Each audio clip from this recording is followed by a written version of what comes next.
1962 Pakistani cinema کی ایک خاموش مگر گہری بازگشت رکھنے والی فلم قیدی۔ یہ وہ زمانہ تھا جب شاعری محض الفاظ نہیں ہوا کرتی تھی بلکہ قید خانوں کی دیواروں سے ٹکرا کر دلوں میں اتر جایا کرتی تھی۔ اسی فلم کے لیے فیض احمد فیض کی وہ نظم منتخب کی گئی جو انہوں نے قید کے ایام میں لکھی تھی، لفظ جن میں زنجیروں کی جھنکار اور خوابوں کی خوشبو تھی۔ موسیقی ترتیب تھی پاکستان کے عظیم موسیقار رشید اترے نے۔ کہا جاتا ہے رشید اترے کی دھنیں گلوکاروں کے لیے گانا نہیں بلکہ امتحان ہوا کرتی تھیں۔ اور پھر آواز ملی ملکہ ترنم نور جہاں کی۔ گیت کے بول تھے، تیری آنکھوں کے سوا دنیا میں رکھا کیا ہے۔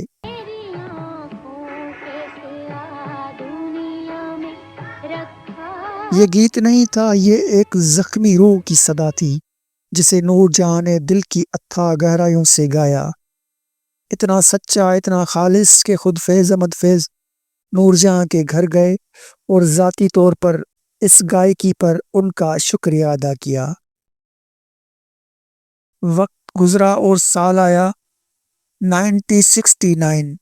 بھارت میں بن رہی تھی فلم چراغ۔ کہانی کا تقاضا تھا آنکھوں پر ایک گیت، اور یہ ذمہ داری ملی شاعر مجروح سلطان پوری کو۔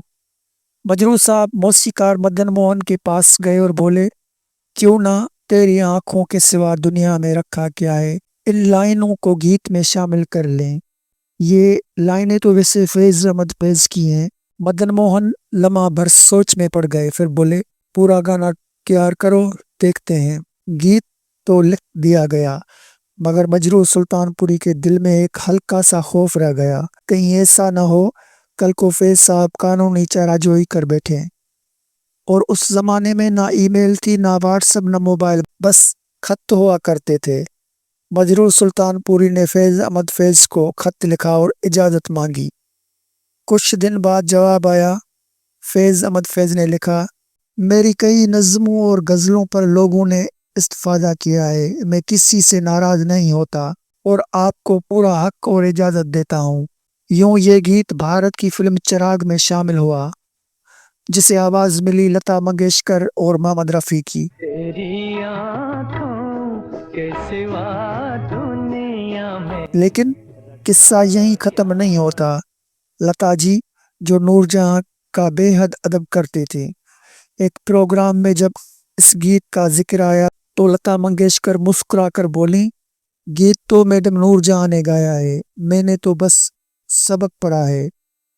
یہ تھا ایک نظم کا سفر، قید سے فلم تک، نور جہاں سے لتا تک، اور فیض سے پوری دنیا تک۔